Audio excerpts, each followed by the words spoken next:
Fala rapaziada, saudações vascaínas, vamos que vamos para mais um vídeo. Você está no Boa Noite Gigante, o último vídeo deste domingo após Copa do Mundo, Argentina campeã. Mas é claro, aquilo que importa para todos nós torcedores vascaínos é o Vasco da Gama. O Vasco passará por um grande processo de reformulação.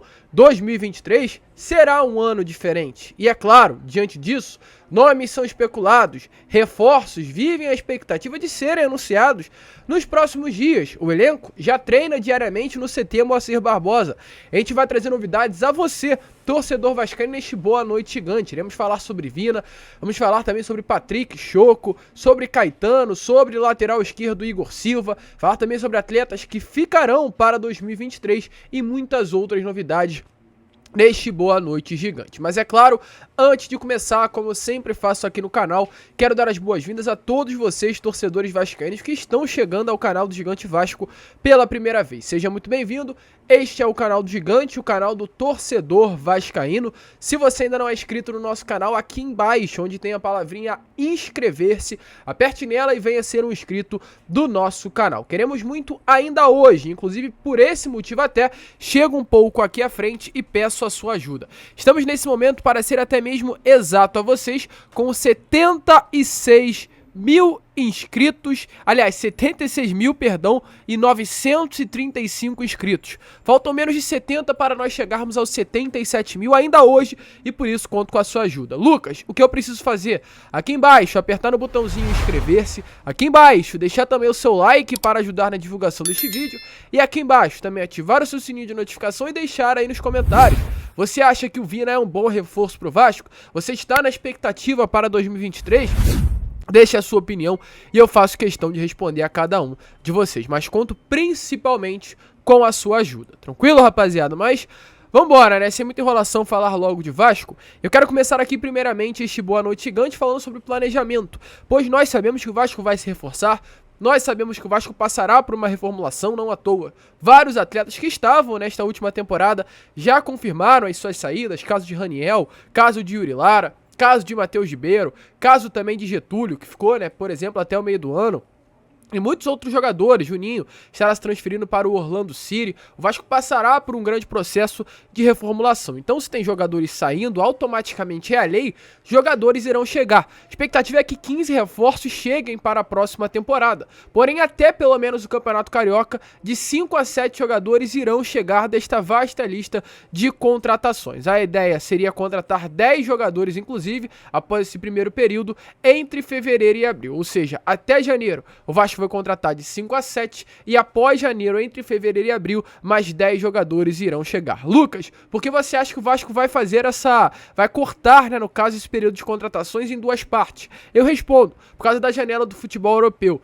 Neste momento, a janela do futebol europeu está fechada. Ela abre para negociações em janeiro, o que facilita a chegada de bons jogadores, até mesmo num preço mais barato, e de times maiores do futebol internacional. Então, por esse motivo, o Vasco vai aguardar um pouquinho para também se reforçar nesta janela do futebol internacional. Além disso, também, o Vasco não vai sair contratando 20, 25 atletas, porque tem a janela também do meio do ano que vem. Botafogo, por exemplo, fez uma grande janela no início do ano, contratando muitos jogadores, até de uma maneira meio incorreta, por isso não deu liga, mas no meio do ano, na janela, conseguiu dar certo, conseguiu ajeitar o time e fazer boas contratações gastando menos. Então, assim como aconteceu com o Botafogo, o Vasco vai se reforçar, mas a grande expectativa do Vasco está principalmente na janela do meio do ano, que é uma das melhores janelas para o futebol brasileiro. Então o Vasco vai contratar, inclusive já contratou. Pedro Raul, por exemplo, primeiro reforço do Vasco para 2023 e amanhã estará no CT Moacir Barbosa se apresentando. Terá uma entrevista coletiva do vice-artilheiro do Campeonato Brasileiro ao meio-dia com transmissão ao vivo da Vasco TV no YouTube. A expectativa é que o Patrick de Luca também se apresente nestes próximos dias, os dois únicos, ainda pelo menos, reforços confirmados do Vasco para 2023. Mas como eu trouxe a vocês, o Vasco vai no mercado atrás de novas contratações.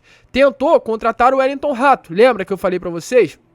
um nome que de fato interessou, um nome que de fato chamou atenção, um nome que de fato foi oferecido por meio do empresário Renan com ele ao Vasco da Gama, mas o Vasco não se interessou a fundo na contratação do atleta. O Atlético Goianiense pediu 5 milhões de reais, o Vasco não pagou esse valor e por esse motivo ele se transferiu ao São Paulo. O Wellington Rato foi anunciado, o clube paulista ofereceu 5 milhões de reais por 80% dos direitos econômicos do jogador, conseguiu vencer essa disputa com Vasco, Cruzeiro e Fortaleza e levou o ponta, que fez uma excelente temporada no Atlético Goianiense, para os próximos 3 anos ao São Paulo Futebol Clube. Outro nome do Atlético Goianiense que também teve o seu nome ligado ao Vasco nestes últimos dias foi o Dudu, lateral direito. A gente já trouxe informações sobre ele no Acorda Vascão e volta a repetir. O Coritiba formalizou uma proposta por ele. A diretoria hoje atleticana avalia essa negociação. Cruzeiro e Santos também tentaram, mas o Dragão, acabou não aceitando, né, essa oferta. O jogador, como eu informei, foi oferecido ao Vasco por meio do seu empresário Márcio Bittencourt, que é o mesmo empresário do Pedro Raul, mas o nome acabou não sendo aprovado pela diretoria. Eu vou entrar em contato com o empresário dele aí nessas próximas horas para trazer informações, porque além de agenciar a carreira do Dudu, ele também é empresário do Leonardo Matos, que há uma expectativa de que ele venha a ser o diretor do Vasco nesta próxima temporada. Entrarei em contato também pelo Arthur, que foi um grande destaque aí, o Arthur Cabral do Vila Nova na Série B do Campeonato Brasileiro, e até pelo Kleber. O Kleber, atacante do Ceará, foi um dos jogadores aí que tiveram sondagens do Vasco nestes últimos meses. Então entrarei em contato até para atualizar a situação desses outros jogadores. Mas por enquanto o Dudu de fato foi oferecido pelo Márcio, mas o Vasco negou qualquer tipo de contratação. Quem o Vasco ainda tenta contratar é o Vina. Vina, atacante, que pode jogar como centroavante, inclusive, pode jogar com ponta, pode jogar com meio campo de armação e até volante. É um jogador muito polivalente. Eu vi algumas pessoas falando, não, Lucas, não é assim, o Vina não joga no ataque, o Vina não joga no meio, o Vina é volante. Não, gente, o Vina é um atleta polivalente. Teve partidas que no Ceará ele jogou até mesmo como centroavante. Então ele tem, de fato, esta qualidade de jogar em várias posições do campo. E o que acontece? Há muitas dúvidas. Algumas pessoas falam que o Barbieri aprovou o Vina para ser reforço, outras pessoas falam que o Barbieri não aprovou, outras pessoas falam que o Vina vai chegar. É muita notícia cruzada e a gente realmente não sabe muito bem o que está acontecendo. Eu tô há alguns dias tentando entrar em contato com o empresário do Vina, que é o André Cury. O André tem realmente uma amizade muito grande, inclusive, com a diretoria Cruz Maltina atual, do Paulo Brax e de outros profissionais. E o que acontece? Nestas últimas horas tivemos a informação através do jornalista Jorge Nicola que um contato feito com o empresário do Vina confirmou: Jorge, há conversas sim entre Vasco e eu. A gente conversa pelo Vina. Umas conversas que não estão tão adiantadas, mas elas acontecem. E ele deixou bem claro que realmente hoje o que falta é um acordo financeiro. Vasco não chegou a um acordo financeiro com o Ceará pelos direitos econômicos do Vina. O Vina recebe algo em torno de 600 mil reais mensais no Ceará, tem contrato vigente ainda com o clube nordestino, mas o Ceará caiu para a Série B e não tem condições de mais pagar esse alto valor pelo atleta. Com isso, o Ceará está disposto a negociá-lo, quer um valor em troca de sua contratação, mas o Vasco ainda não está chegando aí com relação a esse acordo, qual valor o Ceará estaria disposto a receber pela venda, se é assim que eu posso falar, desse meia de bastante qualidade. O Vina hoje tem 31 anos, realmente não está dentro do parâmetro de atleta que o Vasco busca para o seu elenco, mas é uma grande oportunidade de mercado. É um jogador que sempre se destacou com a camisa do clube cearense e de fato uma oportunidade como essa não pode perder. E tivemos a informação nestas últimas horas, querendo o interesse do Vasco, o Grêmio também se interessou pela contratação do Vina e hoje disputa a contratação do atleta. Vasco e Grêmio vão disputar aí pela contratação do jogador junto ao Ceará. A gente vai estar de olho para trazer mais informação a vocês nestas próximas horas. Porém, vamos ficar ligado, é um nome sim que interessa, é um nome sim que chama atenção, é um nome que desperta o interesse, é uma grande oportunidade de mercado, mas pelo menos por enquanto ainda nada fechado entre Vina e Vasco da Gama. Você acha que seria um bom nome? Deixe a sua opinião aí nos comentários. O empresário, que volta a repetir, tem um grande relacionamento com a atual diretoria e isso poderia facilitar uma chegada do jogador. E já que estamos falando sobre o empresário, ontem falamos sobre o Patrick Choco, falamos no Acorda Vascão de hoje, falamos do Boa Noite Gigante de ontem.